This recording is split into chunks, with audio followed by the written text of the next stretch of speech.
Okay, so thank you so much. Thank you all for having me. I'm very excited to be here. I am from America, so I might have a different accent. If you have any questions about what I'm saying, please feel free to raise your hand in the middle of the talk. If you have questions about the content, maybe save those for later, but definitely if you're completely lost on something, let me know. Yeah, I'm from Texas originally in the US, then California. I actually, interestingly enough, have ancestry in Norway. In America, it's a big deal, like where your ancestors come from, because it's so varied. That's the only one that I know of besides Cherokee, a Native American tribe that I'm from. So very excited to be here. Yeah, I'm very involved in two social movements, Effektiv altruism and animal rights, animal welfare, animal protection. I'm going to talk about the intersection of those today. I'm not sure exactly who the audience is, so who all thinks that they could give a one paragraph description of effektiv altruism if somebody asked them right now? Just raise your hand if you think you could do that. Okay, cool. So some people who are engaged with effektiv altruism, some people maybe not so much. I'm going to cover, I guess, quite a different level of content. So some of it might be kind of advanced and kind of require some basics, but I'll try to kind of cater to different people. Again, just stop me if I throw out terminology that you're unfamiliar with or anything.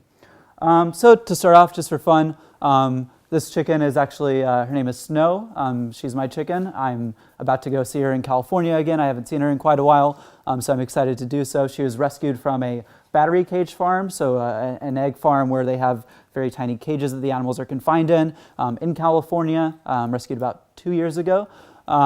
She was debeaked, as you can see, but now she's very happy. She likes posing for photos. She doesn't really know, but she likes the attention, I think. And she's a big inspiration to me. So I adopted her after I was, very committed to the animal cause, but definitely to keep me motivated and everything. Thinking about the individual animals we're fighting for is very important. So basic outline. These are kind of different EA concepts that I'm going to walk through, effektiv altruism concepts. So first is cause prioritization. I'll discuss that in the context of farmed animals and touch on a couple different areas. Then intervention. So how do we actually, once we've decided to help animals, go out and do it? What are the most effective ways to do so? I'm going to discuss a little bit about the far future. So it's a popular in effektiv altruism to consider the very long-run impact of our actions, not just how we can, help a few animals today, but how can we, for example, build a society that is robustly caring about the welfare of animals, so that in the long run we'll treat them as well as possible. I'll discuss, can't really say too much about that now, but just two different arguments that I want to make that are kind of the frontier of effektiv altruism for animals research today. And then at the end I'll discuss some practical tips about how you can go out and help after this presentation. So first, discussing why we should help animals. The number one criteria of why it's so compelling is the scale. So this is a picture of a fish caught in a large net. Fish suffer in extremely large numbers, and there's scientific evidence that fish show most of the either facets, either characteristics and features of consciousness, or at least behavior and neuroanatomy, so the features of their brains that indicate consciousness. So given they're suffering in such large numbers from things like being dragged up from the bottom of the ocean, it seems very important. But most of the time we think about land animals more so. So this, don't feel the need to read all of it, but I'll highlight a few points as kind of some of the suffering that farmed animals endure. I'm not an expert on Norway. I mean, I know nothing about Norway, is perhaps a more honest answer to that. But in different European countries, there's a huge variety of welfare factors. But when it comes to the 90+% of animals in the world today, I think it's safe to say most of them endure all or almost all of these. So the first one I'd highlight is dysfunctional relationships, something we don't usually think about, but in a egg-laying hen farm like this, the chickens are unable to establish the social order they'd like to do. So a pecking order, if you've heard of that. They want to have clear dominance hierarchies and clearly know where they fit and feel comfortable in that, even if they're submissive or lower on the order. In industrial farming, they don't get to form these families, these communities, and instead they're just very stressed out and very frustrated almost constantly. We talk about helping transition from cage farms to cage-free farms. It's a big humane reform push. But one of the downsides of that, unfortunately, is that as you get into these big cage-free communities, so a big open shed, you have even more of this suffering going on because it's even harder to establish that pecking order. Another unfortunate one is painful death before slaughter. So chickens raised for meat, they're different breed from chickens raised for eggs.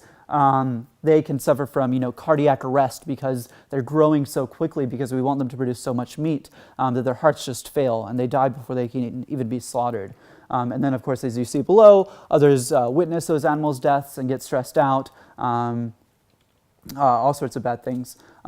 Before they get to the slaughterhouse, they have uncomfortable transport. In many parts of the world, they're transported for 12, 24, even more hours without food and water, in really bad weather conditions, whether it's the extreme heat, and they're literally, many of them are dying from heat stroke, or hypothermia in the cold or the rain, what have you. Very little protection. There are very few laws protecting transport. There are very few laws in the world as a whole for farmed animals. And even when there are laws, those are very often broken. So I'm not going to dwell on that too long. I'm going to discuss the next criteria for why we should care a lot about farmed animals. So this is even within the animal cause when we're thinking about companion animals, so cats and dogs, pets who live at home with us, compared to farmed animals like chickens or fish or cows or pigs. 99.8% of those animals are the farmed ones. However, the donations allocated are 99% towards the cats and dogs.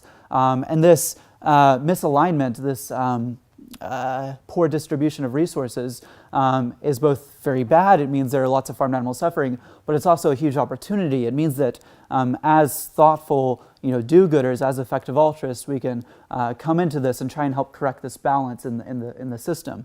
So we can help these large numbers of animals and help correct this balance. Farmed animals are a very neglected cause area. We should also consider tractability, so not just is it a big cause, not just is it neglected by people, but can we actually do something about it? I think we have a variety of evidence pointing towards tractability in this area. One of those pieces of evidence is historical social movements, so anti-slavery, women's rights, gay rights. We've had a variety of social movements throughout history that have pushed for reforms for oppressed individuals, and many of them have been very successful. There's a huge debate in the historical literature about different movements and how much activism has been a factor versus technology and different things, but it's safe to say that at least targeted, thoughtful activism has been a large contributor for many of these movements. Additionally, we have evidence of tractability from marketing research, from social psychology research that shows how we can change individual behavior. So has anyone heard of the book Nudge or the idea? Yeah, very popular in progressive, well-educated circles in the US. It's the idea that we can nudge people and their behavior to make them have vastly different choices, but with very minor changes and ones that don't really intrude on their personal freedom or privacy or anything too much. So for example, if you want people to become organ donors, right now in the US, for example, not many people are because it's an opt-in system. You have to say, I want to be an organ donor. And most people, even though if you ask them, do you want to be an organ donor or not, they wouldn't say, oh, I don't want to be an organ donor. They just don't do it. There's status quo bias. There's laziness in some sense that keeps people from opting in to donating their organs upon death when possible. If we change that to an opt-out system or even to a forced system where they have to choose, then we see that organ donation rates just skyrocket. Many people are willing to be organ donors, but because the way in which they're asked about it is the certain way it is, we don't get the organ donation rates we'd like. So anyway, that's a very different example from helping animals, but it's an indication that kind of small targeted forms of activism or policy change can really change behavior, can change society in a significant way. So the additional perspective we can take on cause prioritization, on why we should help animals or any other cause area, is thinking quantitatively about actually, let's crunch the numbers and try and figure out how much impact we can have. And I'll cover that in just a few minutes. So those three criteria, I think, indicate a very promising cause area. I would also mention wild animals in one other area as just very important cause areas to keep in mind. I'm not going to go into depth. So just as I talked about farmed animals, dwarfing the number of other domestic animals, including companion animals, also those used in research, those used in clothing, wild animals dwarf in number even farmed animals. There are so many of them, and one of the reasons we don't usually realize this is because many of them are small. So we might look at biomass and say, well, cows are huge, there's so many of them. But that's not a large number of individuals. That's a large number of mass. It's a large number of fat individuals, I guess.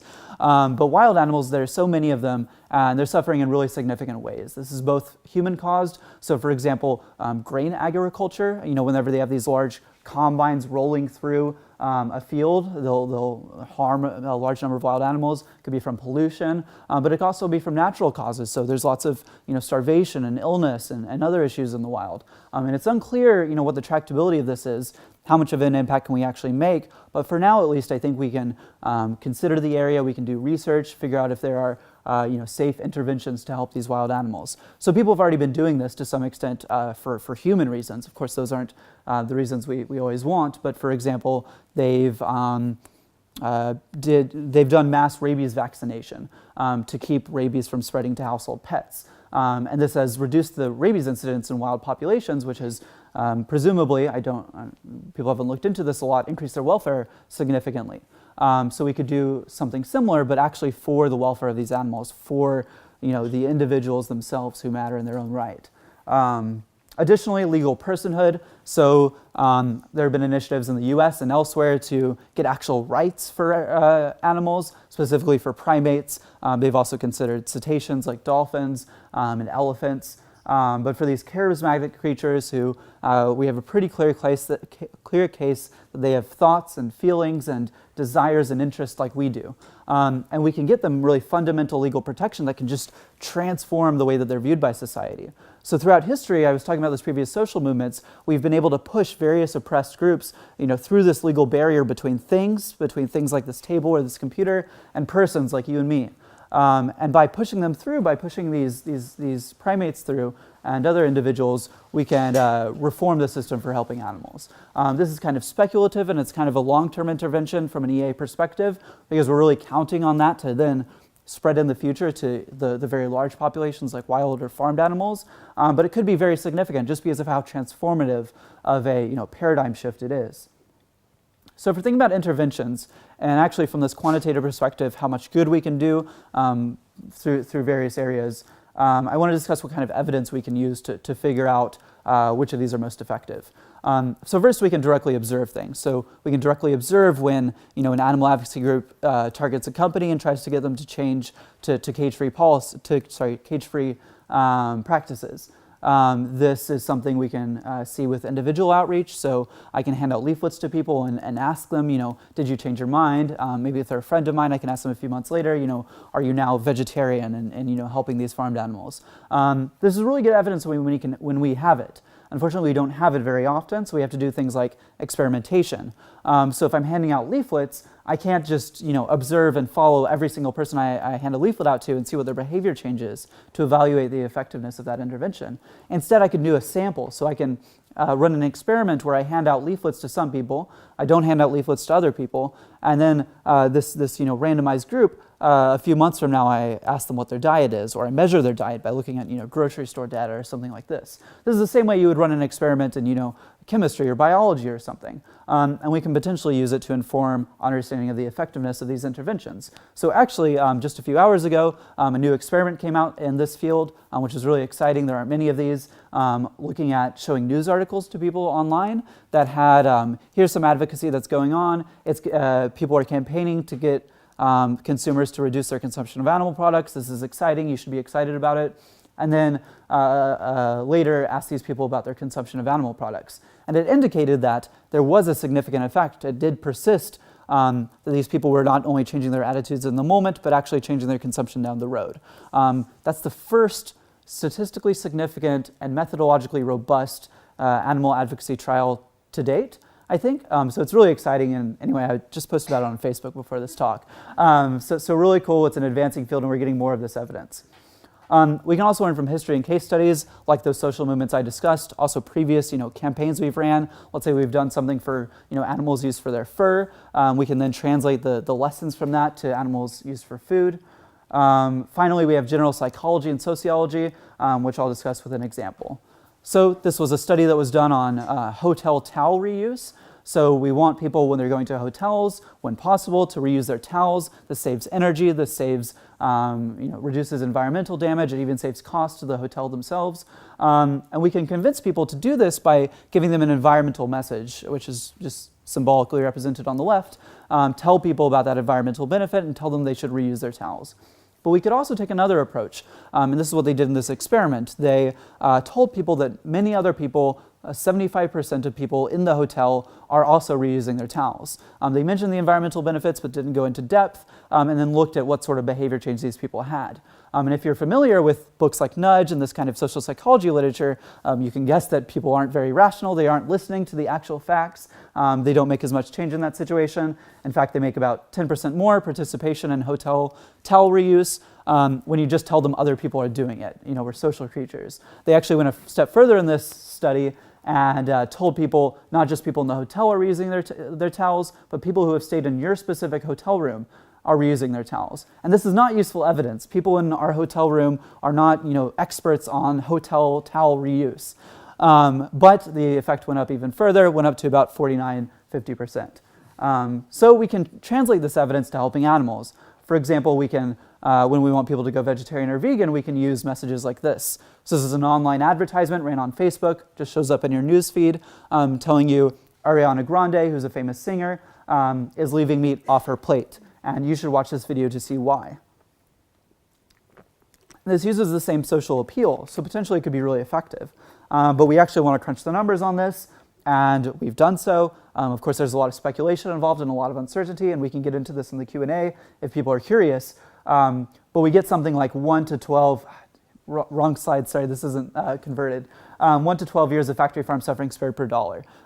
Really huge figures. And this is a massive change when we think about, with our own diets, we might be able to spare only a few years of factory farm suffering with a year of ourselves going vegan or vegetarian. Really, these dollars can do a lot of good because ads are so cheap, people are so fickle in some sense, and we can really do a whole lot of good. So when we're talking about effective altruism and strategies like earning to give, going out and taking a high earning career in order to donate large sums of money, it's just staggering how much good that can do for farmed animals, but also for other EA cause areas.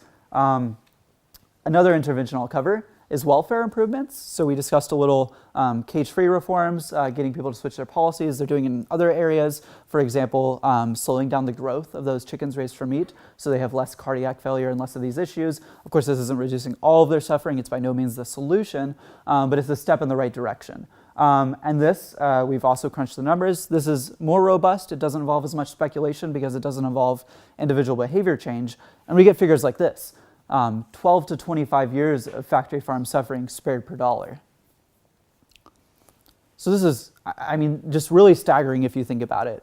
You could go out and buy a cup of coffee for the amount that could, spare years of some of the worst suffering you could imagine. Doesn't mean we should stop buying coffee entirely, but it means that given we're in, wealthy countries like the U.S. and Norway, we can potentially give, even just small fractions of our income and do a ton of good. Really inspiring to me. This is, what gets me out of bed in the morning and makes me, work so hard for animals. So even though I'm not earning to give, you could make a similar figure for hours put into activism. So hours put into, creating those news stories that reach lots of people and get them to potentially change their diets, or if you're doing activism, getting corporations to change their policies, a similar effect. I'll also discuss animal-free foods. So this is a really exciting area. This is a meatball, but it's a meatball that I would eat. It's the world's first cultured meatball. It's grown from animal cells, not from a whole animal. Basically, they take the cells that can be taken from a live, biopsy, the same way we would do a medical biopsy to extract cells from a human. They can be replicated and proliferated within cell culture, and you can essentially, the science isn't well developed in this area, but in theory at least, you can replicate those indefinitely and never have to raise another animal. for food. And you can create meatballs like this, you could create hot dogs, you could create burgers, and kind of feed the world, and without them even having to change their minds about what they're going to eat. They're eating the same thing, you just replace what's in the grocery store, you make it cheaper, you make it healthier, you make it more sustainable, and people can kind of just switch on their own. So a really promising area. Unclear how much EAs can have an impact in it. So lots of the money in this area comes from investment, from venture capital firms and this sort of thing. It's not as clear what donations can do, but we can get into that more. It's a challenging area to evaluate, but definitely very exciting and potentially really cost effective. So now I'm going to discuss a little bit about the far future in the context of animal-free foods. So this is going to be a little bit complicated, but if you don't follow it, it's not a big deal, and I can explain it to you later.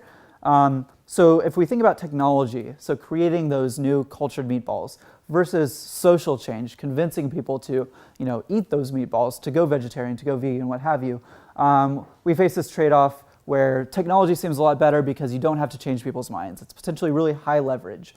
You can just change what's in front of people. You don't have to change their minds about anything. Social change seems hard to do well. Even though I've been optimistic about it, and I still am, it is a hard area. We don't have good randomized controlled trials, at least in the area of animal advocacy. So does this mean we should focus on technology? I would argue probably not, but it's not clear. This is because technology mostly affects the speed of progress towards the future, and social change could affect the direction of progress. By this I mean that as we're increasing technology and developing new things like clean energy or clean meat, we're building on existing science in a way that goes in one direction. So kind of technology always improves unless we have some sort of social disaster that destroys loads of scientific research. So we're kind of speeding things up because we're just taking that one directional change and making it go faster. Social change, however, it's not clear what direction it goes. I mean, in Norway, I think you guys are doing pretty well, but in the US, we have Donald Trump right now, who a lot of people think that this is actually negative progress. Humanity is retreating in some sense. We've had Brexit, things like this, that could make you think that really socially, we're not necessarily on a course towards utopia in some sense. So if you make social change in the positive direction, you could be affecting the direction of the future. To visualize this, we can think of speed as this. So you have the original timeline of humanity, kind of the progress of it, at which things are improving, at which new technologies are being created, etc. If you speed things up by developing those technologies sooner, you kind of just shift the progress curve back a little to the left one that says with effort. With technology, however, you can make it so that the original, instead of happening earlier, just goes up higher. So instead of, let's say, reaching a place where we've helped farmed animals, let's say everyone's went vegan, instead in the top curve, we've helped even wild animals. So now we have, grain agriculture that doesn't harm those rodents in fields who get, crushed up by the combines, for example. Because we had additional social change that happened, it could affect the direction of progress. And if we think that kind of humanity is going to last a very long time, at least it could last a very long time, then what happens at the end of this graph, at that far side, really matters a lot. Because here we've kind of captured this progress, that open area in the middle, which is great, fantastic work. But in that area, we've actually changed what will happen indefinitely going into the future. So kind of as we get more decades, more centuries, more millennium under our belts, we've created just more and more and more good. And this could become astronomical. So people might have heard of these sorts of arguments in different areas of effective altruism, so they can also apply to things like preventing the extinction of humanity. It could also affect this very long-term trajectory that could seem very important. Again, this is kind of an advanced topic. It's also a big simplification of a very complex topic, so happy to discuss further. Just kind of a teaser for you if you want to get more into EA research. So now I'm going to talk about two arguments of kind of how we most effectively help animals. First, I think we should focus more on institutional change instead of individual change. So earlier I presented two interventions, online ads and corporate policy reforms. I personally favor the corporate policy reforms with marginal funding, marginal hours for most people. And I'm going to try and defend that here.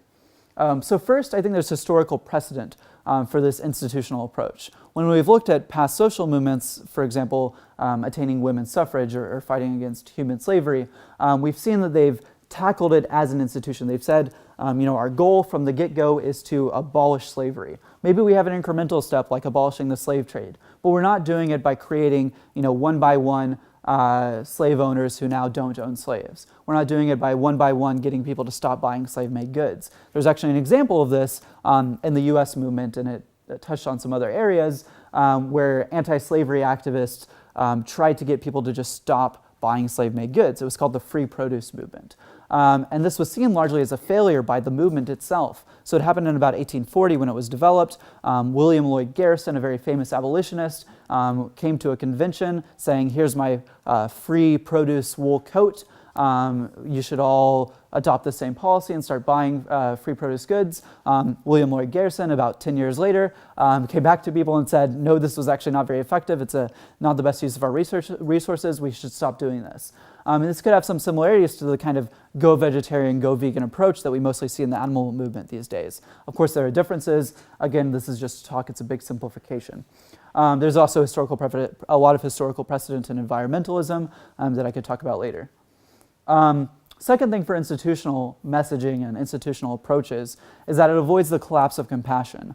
So when we think about the huge scope, the scale that I talked about earlier of just these, over 100 billion animals killed every year, raised and killed for food every year, even more wild fish caught, not raised, but at least killed for food. This can be really overwhelming and really demotivating. It can make us very sad. It can make us have our compassion collapse, where we either get depressed and don't want to care, don't want to fight for the animals anymore, or we just say, I don't care, I'm just going to ignore this issue. Maybe I make up a rationalization like, society isn't going to change, we're always going to eat meat, lions eat meat, or something like this. And I think we can avoid that by discussing like a large-scale, long-term route to success. By talking about ending animal farming. So you notice that the title of this talk was not Effective Altruism and Creating More Vegans. It was Effective Altruism and Ending Farmed Animal Suffering. I think that's both more motivating in the sense that it'll be more likely to get you to come to the talk, but also more motivating in the sense that it helps build our movement, helps get people excited, and helps us avoid this collapse of compassion. And there's some psychological evidence for this, which I could get into later. And also another piece of evidence from psychology is that it evokes moral outrage. So when we think of this institution, this kind of external entity of the animal agriculture industry as the guilty party, we can feel moral outrage. We can get really angry at it. Whereas if I approach you and you're not already a vegetarian and I say, hey, like you're the guilty party here, you really need to go vegetarian, you're going to get very defensive. You're not going to feel angry. You're going to feel like I'm attacking you and defensive. You're going to make up excuses. And we want to avoid this when possible. We want to avoid that defensiveness. Instead, we want to get people riled up. We want to get people, you might have seen those pictures earlier of the social movements, rallying, protesting in front of, the Capitol, taking steps to change society as a whole, becoming activists, becoming people who are earning to give, this sort of thing. I think we can do more of this with the institutional approach. Also peer pressure, so by framing it as a social decision, as a form of social change, we get people thinking that other people are doing it, which, as we talked about with online ads, is a really powerful tool for human motivation. So I think there's more peer pressure kind of built into the institutional approach, institutional messaging. Finally, there's a lot of leverage for institutional decision makers. So if you hear the kind of gossip, late night stories that animal activists tell about changing the policies of these corporations, it's often, they were at, the conference table having a discussion with, let's say I can't give too many specifics, but it seems like it's not sufficiently harder to make that less effective than going out and talking to people on the street in many cases. But this is just a consideration in favor. Of course, because we're effective altruists and we want to critically approach this, not just have somebody come up here and tell you all the reasons they're right, I'll also tell you the reasons I'm wrong. We could have potential biases that make it incorrect to focus on the institutional framing. Namely, we could have kind of an ambition and excitement ourselves about wanting to end farmed animal suffering, and this makes us think we should take the institutional approach and we should take this really high leverage approach, when in reality we shouldn't, and we're just getting too excited, too eager. We could have a potential bias in the other direction, however. So we could have instant gratification, where when you try and create individual vegans or vegetarians, or people, taking other steps like not consuming eggs from battery cage farms, for example. that's really instantly gratifying. You immediately see a change. Your outcome is successful because this one person told you that they were going to go vegetarian. So that could be a bias pushing us in the other direction. I think the strongest counter-argument to the institutional approach is that it has a less clear call to action. So if I tell you, like, hey, buddy, do you want to like come with me and end animal farming? The other person's going to be like, okay, sure. But they're not going to know what to do about it. Whereas if I tell them, hey, like, do you want to go vegetarian? They might not want to go vegetarian, but if they do, they'll have a clear step to how they do it. It's very, very actionable in that sense. And I think this is a downside of the institutional approach and a reason to at least incorporate the individual framing. The way things are right now, at least in most of the Western world, I would say, most people identify ending animal farming and these institutional goals with going vegetarian. Like they know that that's an option. And they know that if they embrace these broad arguments, they should do that. So yeah, I don't think this is too strong, but I think it's at least decently weighing against the institutional approach. Also, whenever you have that clear call to action and the instant behavior change that comes of it, that can lead to important effects. So do people know the term cognitive dissonance? Raise your hand if you do. Okay, yeah, cool. Oh, that's awesome. Wow, I don't think I would get that in America. I guess I haven't asked that question. So people have cognitive dissonance with eating animals and thinking that animals have rights, have feelings, have interests. So if you get people to just, in the short term, not have that cognitive dissonance because they went vegetarian, for example, this can then allow them to change their attitudes more in the long run. They've made a behavior change step that's affecting their attitudes. This could be really important. It could help you create more stability. It could help you decrease recidivism. That person is going to be kind of committed to their new outlook of the world. They're committed to activism or what have you. And that could be really impactful for the individual approach.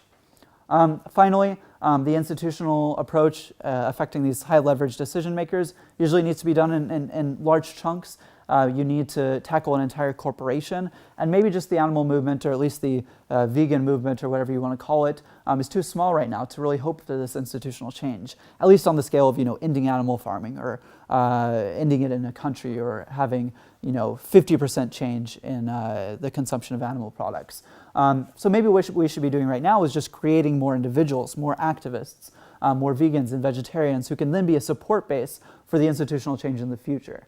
I think that we're probably at the point where we can hope for institutional change, but I think this is at least a downside of that argument. So the second argument, which I'll go through more briefly before wrapping up the presentation, is that I think we need to focus more on how people make change for farmed animals, and not just why they should.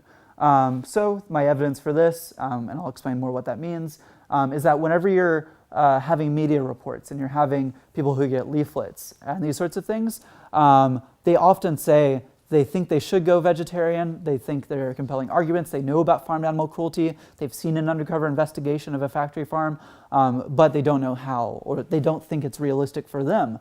Let's say they say they're an athlete. This happens all the time if you go out and pass out leaflets. They say, hey, like, I actually really need a lot of protein, sorry, like, I know you want me to go vegetarian, but I can't. And they think like the conversation is done. And then you tell them like, no, actually like protein deficiencies are so uncommon, even among athletes. Actually, like at least in the US, people are getting far beyond their recommended protein, even athletes. The actual evidence for how much protein you need is pretty well fulfilled by just eating a vegan diet that's high in legumes and grains and these relatively high protein foods. But anyway, people are struggling with the how. So maybe this is really what we need to combat now as a movement, because we've spent so long showing people graphic videos, showing people why it's morally urgent that they need to go vegan, but we haven't told them how. This could also relate to animal-free foods and having more sophisticated products out there that are more compelling to people new to a vegan diet. Another piece of empirical evidence for this are the Facebook ads, as I discussed earlier. So I showed you one where it was compelling people to watch an undercover investigation video. That's not how all of them are done. Recently, I think just this year, people have been showing how Facebook ads. So this just tells people, hey, do you want to go vegetarian? Click this link and we'll give you a free vegetarian starter guide. And tons of people click these. Tons of people sign up for the vegetarian starter guide. They pledge to go vegetarian. And it seems like this is a much more cost-effective way of creating vegetarians through online ads. So it's just one piece of empirical evidence, those higher pledge rates to go vegetarian for the how focus. Additionally, I think it's more neglected. As I mentioned or alluded to, I think we've focused a long time as a movement as, yelling at people and saying, hey, like, there are these really strong reasons why you need to go vegetarian. It's the same reason that when we want to get people to reuse their towels in hotels, we showed them the environmental message, because we want people to be rational. We want people to think how they should think. We want to just give them the arguments of, you're causing literally like the torture of animals with your diet. Can you please change that? And that should be compelling to people, but it's unfortunately not. And I don't think we've spent as much time on actually showing them that people in their peer groups are doing it, for example. We talked about how important peer pressure is. I think this also avoids the collapse of compassion, because people will see those investigation videos, say, yeah, that really sucks, like that seems really bad, but I just don't care, they're animals, they don't have the same feelings we do or something. And I think it's very easy to retreat to this and to put up these walls when you're focused on the why. Whereas if you show them the how, then it's easier for them to feel compassion, because they feel like they can then satisfy that compassion. They can feel like they've solved the problem that they've accepted. Finally, with animal-free foods, I think there's low-hanging fruit. Again, it's neglected. Not many people have actually been working towards creating these alternatives, at least in a way that's going to appeal to the general population. Most of the vegan companies we have these days are for vegans. They're for a subset of the population. They're focused on making like a really delicious veggie burger. And honestly, we don't need really delicious veggie burgers. There are great ones out there. We need meat-like veggie burgers. We need the ones that people literally can't tell the difference between that and a burger made from a cow. And we have these days. So there's the Impossible Foods burger that just came out in the US, which I've been vegetarian for a long time, and it was freaky. I was worried that I was accidentally eating, like a piece of a cow or something, because it had that richness of saturated fat, the metallic irony taste, and these are things that I don't crave at all as a vegetarian, but they're things that when you're making that first transition are really important. Finally, high recidivism rates. So we see that the vast majority, I wouldn't say vast, like 80% or something of vegetarians stop being vegetarian at some point. And when you talk to them about why they're doing that, it's usually how concerns. It's not a loss of motivation. Instead, it's saying I was going out to eat a lot, and I actually, live in Texas where I'm from, and there just weren't many vegetarian or at least vegan options. Excuse me. Growing up, I mostly ate side dishes, the beans, just the pot of beans would end up being my entree because there wasn't much else available. So we could combat this with animal-free food tech, with explaining to people how. So finally, how do we help? How do we actually make a difference? One thing we can do is participate in discussions and engage with the community. So you can join the Effektiv Animal Activism discussion Facebook group. I don't know, I'm sure there are Norway vegan groups that you could join. You could also join the Effektiv Altruism groups for Norway and this sort of thing. And this is a good way to kind of commit yourself and just get started. So you just have to click on it right now. Yeah, if you want to get on your phones right now, I'm totally fine with that. I know that's a faux pas during presentations, but please do. Feel free to join them or join them later. And you can really just do that right now and get started, get engaged, get committed. In the longer term, you can donate. So we talk about in Effektiv Altruism the idea of donations versus hours you can put in versus other resources like political influence. Say you become a politician and then can contribute that influence to an area like helping farmed animals. EAA, Effektiv Altruism for Animals, or Effektiv Animal Advocacy, is probably the most funding-constrained cause area. The other cause areas in Effektiv Altruism being things like helping the global poor, or building the EA movement itself, or helping with technologies to safeguard the future of humanity. And Effektiv Altruism for Animals has a lot of really talented people in it. Mainly because we have so many vegetarians and vegans in the world who would love to make a full-time career out of helping animals, but we don't have as much money. So this could be really impactful. And if you aren't the best suited for earning to give and taking a high earning career, you could also help build the movement in some sense that creates more funding down the road. So work for an organization that's doing fundraising. I was just in Berlin for a few weeks. There's a group called Raising for Effective Giving. That's fundraising from people who have a lot of money and don't know what to do with it, like poker players. And this can be really effective because it helps bring more funding into a very funding-constrained cause area. My organization, Animal Charity Evaluators, we are mainly a charity evaluation organization, so we have a list of top charities that you can donate to. I don't know about the tax deductibility in Norway, so you could also talk to me or discuss specific opportunities in Norway, this sort of thing, but yeah, it's a starting point at least. If you do want to work directly for the cause, look for talent gaps. So this is the idea that many people are willing to do certain jobs in the movement, but not willing to do others. So take, for example, like managing an organization or starting your own organization. There are lots of people who want to do this. It's very attractive to be the leader of a group, to be the spokesperson of a group. It's not as attractive to do something like undercover investigations, where you, at least while you're doing the work, can't even publicize that you're doing it. You're just day in and day out actually working with animal abusers at factory farms. And this could potentially be a really impactful area to work in, to commit professionally. Also right now we need a lot of really professional people, a lot of people who are willing to like talk to company executives and help pass corporate reforms for animals. And as much as I want to combat vegan stereotypes, a lot of vegans are not the most professional people. They're kind of hippies and they might not be best suited for that. Maybe they should be doing other areas. So if you are a professional and you want to engage with corporations, maybe you have an opportunity here. Finally, you can do research. This is what I do, so I obviously find this a compelling argument. You can contribute to the knowledge base we have. You can help run studies like the one I discussed earlier. And doing this to some small degree helps you understand just the research in the field and the research in psychology in general. And it can help you get that awareness that then helps you in your other activism or your other donations and this sort of thing. So you could just write a blog post, for example, on a movement you've been interested in. Say you're really interested in feminism. Then you could write a blog post on lessons the animal movement can learn from feminism, for example. This could contribute to directly and then also help you improve as an activist. So that's it. I really appreciate it. Thank you all so much for coming.